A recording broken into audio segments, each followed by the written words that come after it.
Hey guys, welcome back. 5 leagues from the borderlands. This is going to be campaign turn number 6. In the last turn, well, we succeeded in the battle against the Ruin Within. We defeated the desperate mob, but we had 3 casualties in the battle, and poor Abel, the leader of the band, he's the leader. Yeah, he's out for 3 turns. So I can't use him in any battles, and I can't use any of his skills during preparation. Not the best situation, but we will try to get by. So I do have a plan. I have a cunning plan. I'm going to recruit another Warband member. Well, I'm going to try and recruit another Warband member. And I'm thinking we're going to look for one of these unexplored locations, because I've got 3. I keep finding these unexplored locations. So I'm thinking that I'm going to go and discover one of these undiscovered places. Don't know which one yet. I'll probably roll randomly to see which one I explore. But that's the plan at the moment. Well, plans can change depending on what happens. Plans can definitely change. So we are at the preparation stage. This is video number 1 for campaign turn 6.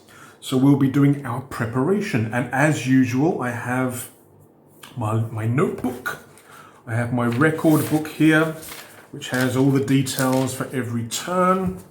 So for turn 6, I've already prepared this.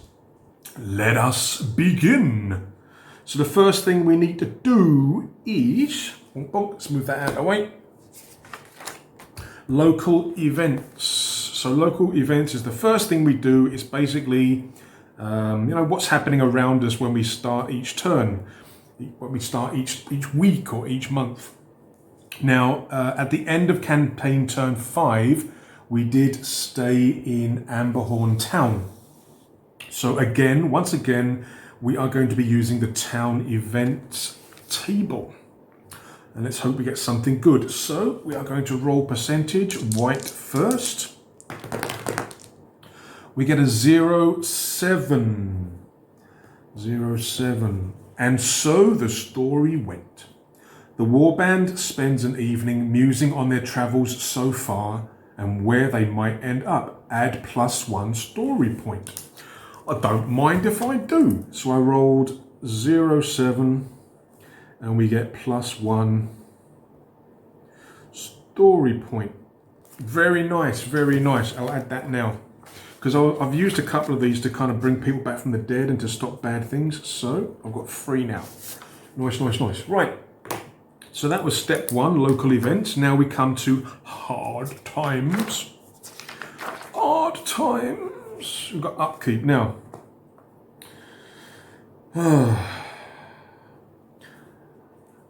I've got 1 guy injured, but I've still got a warband size of 6. So my upkeep will be D3 coins. Now I have been doing the helping the town guard to offset the upkeep. Because the thing is, I've been rolling really high. I think I've rolled maximum every time. Let's see how much I would have to pay before I make a decision. So for my upkeep costs, 2. Now, if I decide to do help the town guard, it offsets the upkeep, but it takes up one of my activities. And unlike 5 parsecs, you only get 2 activities per turn. So I've got 14 gold. I could spend 2 and then have another activity that I could use. Now I want to recruit, because I think I need a 6th member for the next 3 turns while Abel's out injured. I do have a damaged light armor, but I don't think it's worth going to the blacksmith for that. I'll probably just sell it. Do I need another... Do I need that other activity for anything? I mean, meet the locals would always be quite useful. But meet the locals is much better in smaller settlements because people are more friendly. study. Nope, train. Okay, so training I can get 1 experience point. Now, I think I would only, because there's only 1 hero and it's 1 experience point. It's not really worth it, is it? Not really worth it. I could spend a gold mark to visit the town healer and reduce Abel's thing by 1, and then with the healing in the upkeep I could actually bring it down by 2 turns. That'll cost 1 mark. That might be worth it because it's in the town only as well. Yeah, I think I'll be spending 3 gold marks, 2 for the upkeep and 1 for this. The other option is to not do this, to help the town guard and save 2 gold marks. Thing is, I want to save up my money to get some good rare items when they arrive, so I don't think I'll do that. Okay, so we will help the town guard yet again. Help town guard. So hard times upkeep is 0. Thanks to that. Okay. Healing. If you paid your upkeep, yes. Recovering may. Okay, so Abel -1 turn for his injury, so he's now down to 2 turns. Okie dokie. And he's the only one who's injured. Okay, done that. Right. So now campaign activities. So we're doing the helping the town guard, so that offsets the upkeep. And I am going to recruit. Now, I'm a bit confused by this. I've read it a few times. If you currently have 3 or more heroes, the new recruit is a follower. If you currently have only 1 or 2 heroes, you may recruit a follower or pay 2 additional gold to recruit a hero. So the only way that you can recruit a hero is only if you have 1 or 2 heroes in your warband. That sounds very, what's the word? Not nice. The only way that you can recruit a hero is if you've only got 1 or 2 currently in the warband. I don't like that. I mean, I can see how they're trying to control the number of heroes, but to be honest,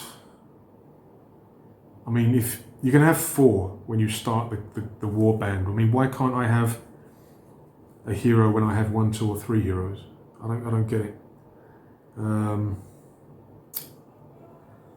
Another thing is back here, page 27, it says for new recruits, when recruiting you may always select a human. Alternatively, you may select a non-human origin that you do not currently have in the warband. Okay, so if, for example, I want a feral. I'm going to be using wolfen figures because I'm trying to focus on Rackham figures.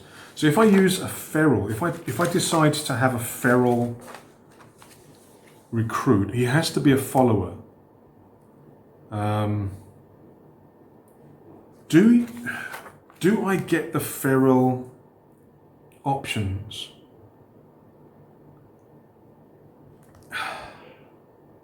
I'm thinking that I do. I just don't get the background. I think, but then the human followers should get the speech driven.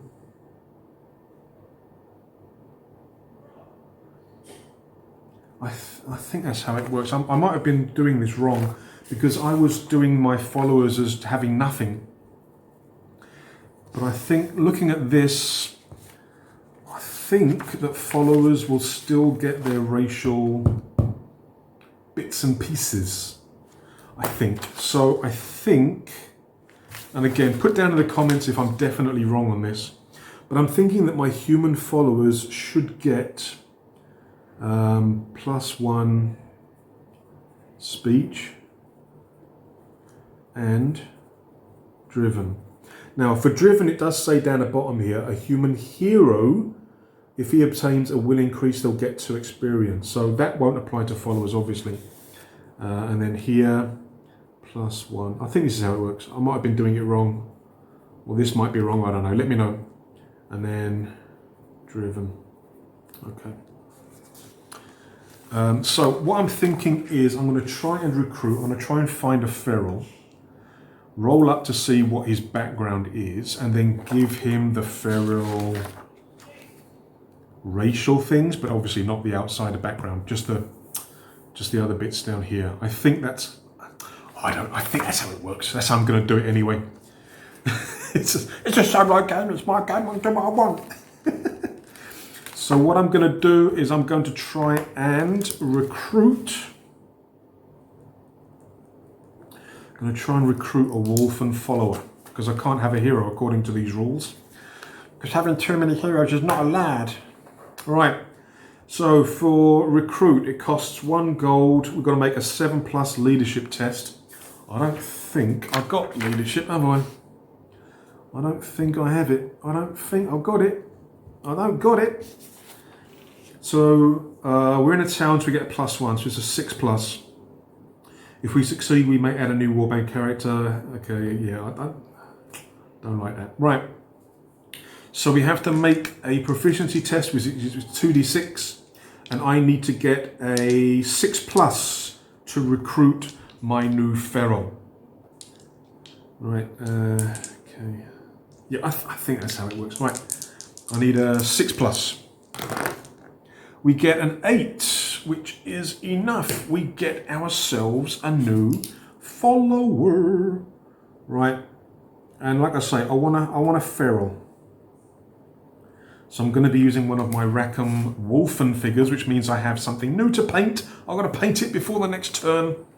Because I don't actually have any of my Wolfen painted. I've got loads of them built and undercoated. I've got a few Devourers painted, but they're kind of evil. They look evil. So I'm going to have to paint up one of my Wolfen. Now, where's all my bookmarks? Here's my bookmarks. Let's just put that there for the moment. Let's go back to the follower page.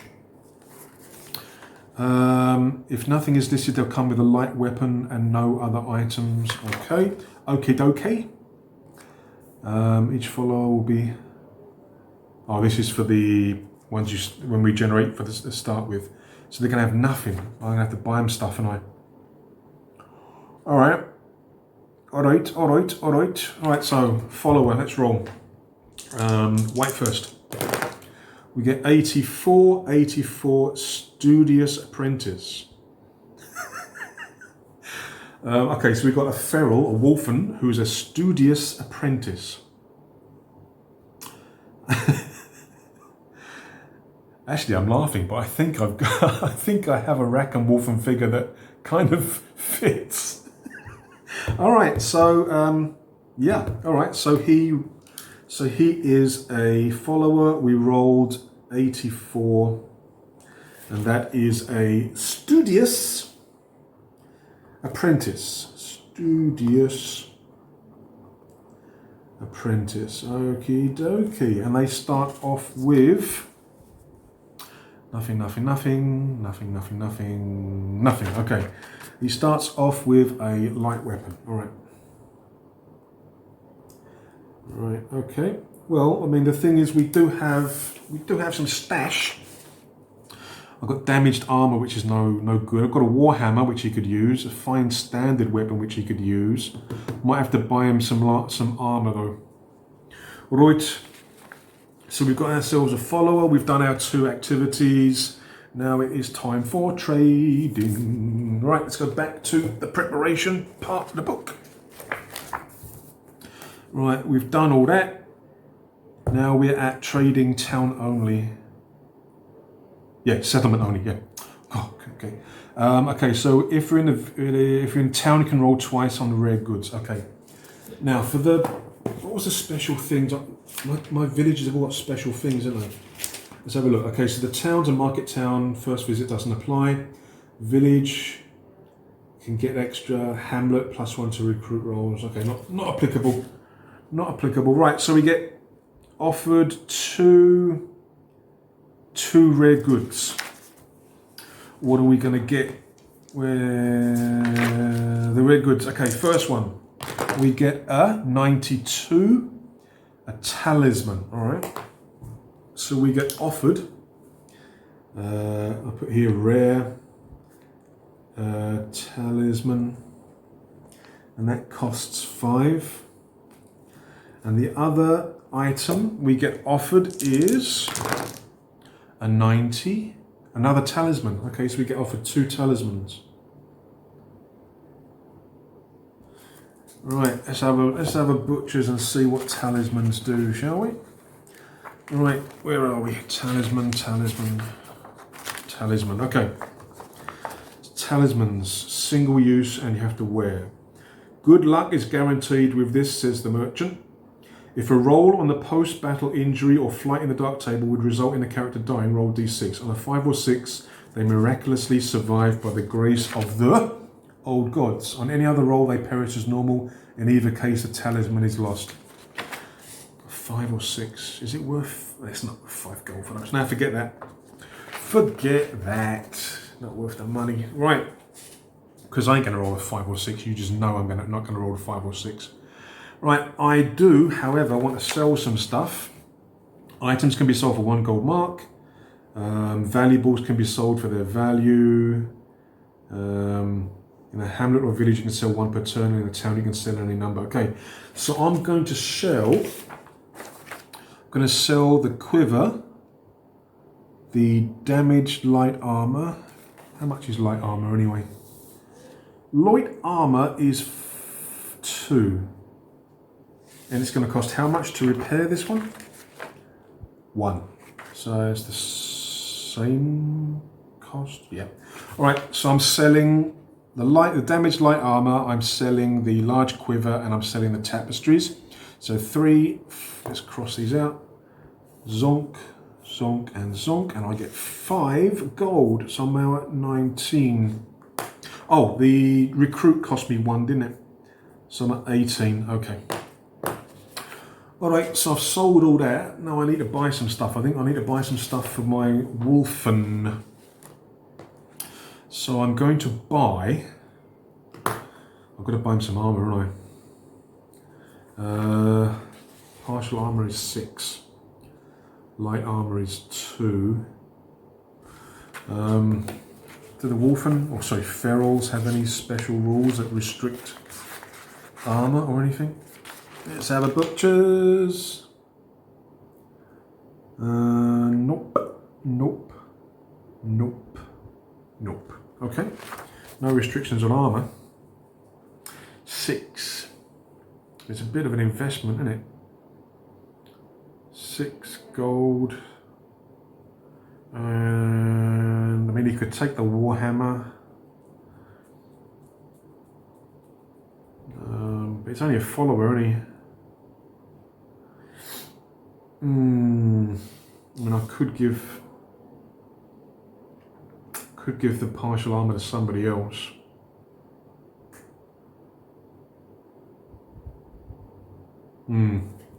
I think I'm gonna buy some partial armor anyway. I can decide who's gonna get it later. So partial armor costs 6. So I'm back down to 12. Now, do I want to buy anything else? At the moment, I can give him the Warhammer.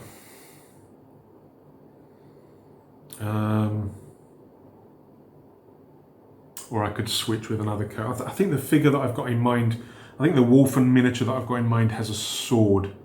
So maybe I can change, I don't know, maybe, oh, Abel's not going to be fighting for a while, is he? So I can use Abel's bastard sword. That'll do. All right, so we'll buy partial. Do I want to buy another bow? I've got 3 bows and they're doing shit at the moment. Should I get another bow?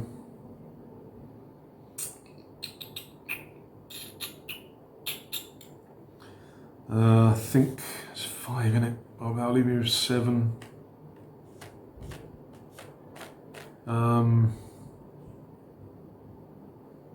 No, I think 3 bows should be alright. They're doing shit at the moment anyway. So, okay, that's me trading done. So I purchased, so I don't get those, but I bought partial armor. That costs 6. All right. So that's that done. Right. Oops. Done that. Right. So we've done the trading, adventure milestones, not those ones. Right. Research. Roll for connections, or I can discover a hidden location. Now I was thinking about using some of my adventure points to find the hidden monster lair. That'll cost, I mean, if I want to guarantee, it will cost me 6, because you've got to roll equal or lower on a d6. I got 10. I could spend 5, and I could do 2.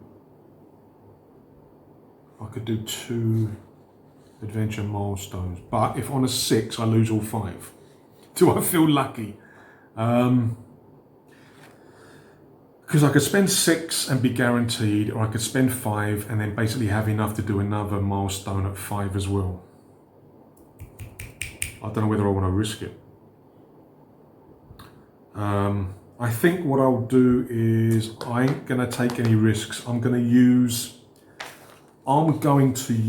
6.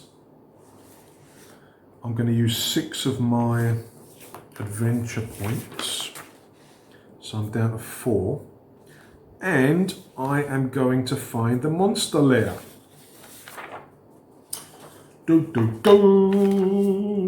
So, research, we have discover hidden monster lair. Now, because I'm spending 6 adventure points, it's automatic because you have to roll equal or less. And I don't think 1 is an automatic failure. If that's the case, or 6 is automatic failure, I don't think that's the point, or that's the case. So, where are the adventure points at? Where are the adventure points at? Come on. Come on, you git. Dum dum dum. Where is it? I thought it was here. No? Oh, okay, here. Equal or below. Spend 1 to 6. Nothing about automatic failure. Okay. So I spend 6 and I discover where this hidden monster lair is, but we have to roll. Okay, discover hidden location. Roll d6 to determine the placement and mark it on your map. All right, so we're rolling a d6. Where is it? We've got a 1. Same map area as a random settlement. Well, to be honest, I mean, I think it's going to be here because it said that there was a nearby thingy-jiggy-bobby. So it is here. It's in that location. It is in area 3. Okay. Whatever. Once a location has been found, you may visit it any time using the normal rules. Okay. So we have a monster lair that we could visit. Now, I don't think I'm going to this turn, but I think I'm going to find an unexplored location this turn instead. Okay, so we've done that. We now decide the adventure. We are going to explore a location. 7, equip. I'll do equip afterwards, not a problem. So we are going to explore location. And which one should we do? We've got 3 undiscovered locations or unexplored locations. We've got 1, 2, 3. So 1, 2, 3, 4, 5, 6. Dum, dum. 3. Okay, so it's number 11. It's the one we just found. So explore location 11. Dum, dum, dum. Okie dokie. Now we have to travel first because it's not in the same hex. So I have to make a travel roll first. Done that. Explore location, travel first, and then have a look. Right. So we have to travel first. Let's have a look. So adventuring stage, we're going to explore location, okay. We then have to travel and then find out what. But we have to travel first before we roll, I think. I think that's how it works. Is that how it works?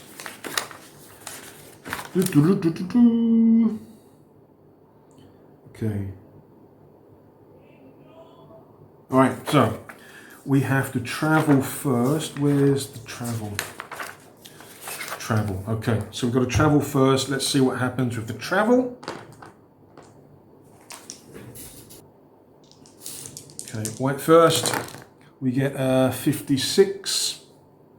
See something in the distance. Add, oh God.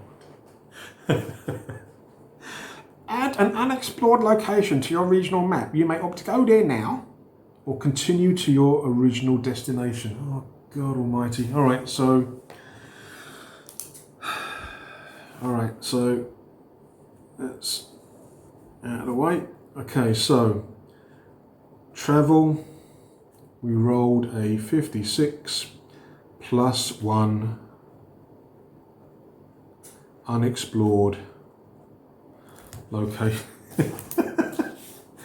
Now, since we noticed it on the travel, it has to be in this hex here. So I'll add 1 there. Oh dear. All right, so that'll be number 12. So number 12, another unexplored location. My God, I go to investigate one and another one pops up. All right, so I'll add that onto the map afterwards. So we find another unexplored location. Now, we're not going to do that one because we said we were going to this one. So we're going to do this one, not that one. We can do that one another time. All right, so dump. Travel is done.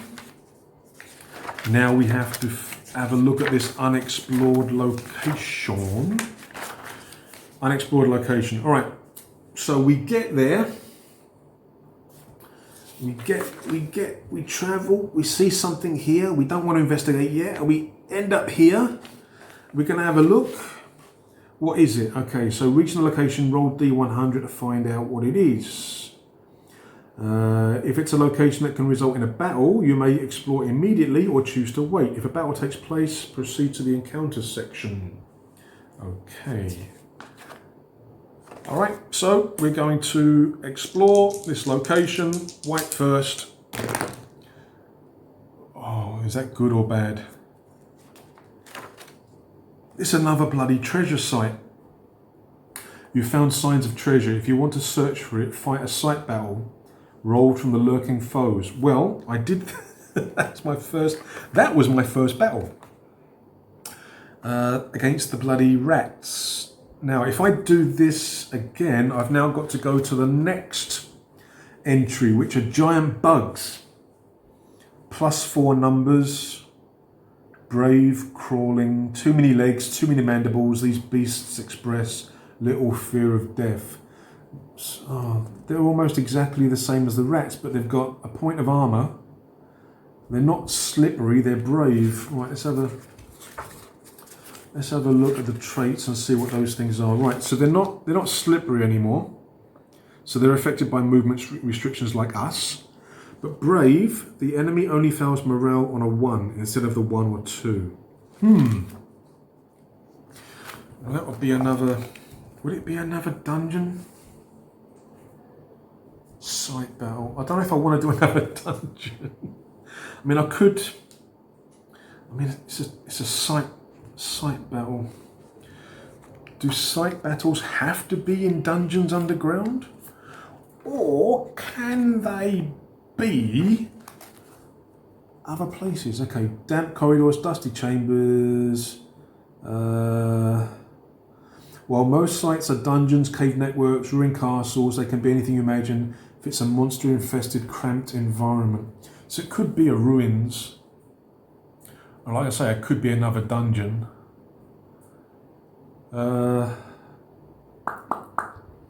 Okay, I think... Should we? Yeah, I think we'll do another site battle. So we'll do this one again. We're doing another site battle, but this time we're going to be up against bugs. not rats. Okay, so unexplored location, and this was 11 is another treasure site. Okay, so we need to do a site battle. Yeah, I mean, I'll do a different dungeon setup. I can use the same stuff, right? But bugs, do I have bugs? I'll think of. I'm gonna have to paint a wolf one anyway, so I can paint up some bugs at the same time. Right. So we're doing that. Okay. Okay. Right. Do. Battle encounters. Right, we're doing a site battle. Determine the foe. Right, the foe is gonna be.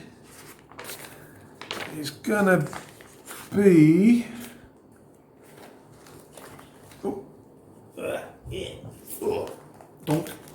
Right, the site battle is going to be giant bugs. Right, giant bugs. +4 numbers. Ugh. 6-3 move, 3 toughness, 1 armor. Alright, okie doke. I've got enough. Yeah, I've got enough bookmarks. I need a load of bookmarks for this, right. Okay, step 2. Determine enemy numbers. Roll 2d6 and pick the highest die. Add the numbers modifier. Right, the numbers was +4, wasn't it? Numbers is +4. So roll 2 dice and take the highest number. Okay. How many have we got? 4. +4 is 8. So we got 8 bugs. Crap. That means there'll be 9 probably with a leader. Ugh. Comparable enemy numbers, blah, blah, blah. No, they outnumber us. Unknown, no. Armaments, no. Leadership. All right, so we've got to figure out. Nothing special. We just have to roll. Okay, so we're rolling for leadership. All right, leader is. We get a 59. A 59 is a lieutenant. +1 combat skill, +1 toughness, parry and tough. Ugh. Right, so 8 bugs +1 lieutenant or lieutenant, however you want to call it. All right, so we've got a big bug and 8 little bugs. So I need 9 bugs. I don't think I've got 9 bugs. I might have to print some more. Okay. Scenario. Don't know yet. Search for something. No, we need the site. Okay, site battle. There's a first move, reaction, thingy-bobby. Deploy, fire. We've got these bloody exploration markers. Oh, I forgot about them. Shit. All right, I think we are ready. We're ready to go. We're ready for part 2. So we are going to be doing a treasure site, another treasure site like we did the last battle, the previous battle. The last one was the enemy threat, the desperate mob. But in the first battle we did was another treasure site. Okay, so treasure site, loads of money. Treasure site. Where did I leave the blooming tin? Or did I take the thing? Where is it? There it is. Okay. If you hold the field, you gain 3 additional rolls on the loot table. Yeah. Okay. All right. So we want to explore this location here. So we travelled from the town, passing another location that looks interesting, but we're going to go to our original destination, which is another treasure site, which is number 11. So, treasure site. So even when I clear this, there's still going to be 3 bloody unexplored locations. All right. So we are ready for the battle. I just need to get my new follower painted up. And I need to get and find 9 bugs. I think I have some. I don't know whether I've got enough though. I'll have to print up some more. Right. Okay, guys. Part 1 is done. We are ready for part 2, the battle. We're doing another site battle, another treasure site. Slightly different bugs, slightly different enemies this time. We're going to have a slightly different warband as well. Abel's going to be missing. But we will have a new member, a new follower. So, join me in part 2 for the battle against the bugs. Cheers, guys. Don't forget to like and subscribe. Please take care of yourselves and stay safe. See you in the next video. Cheers.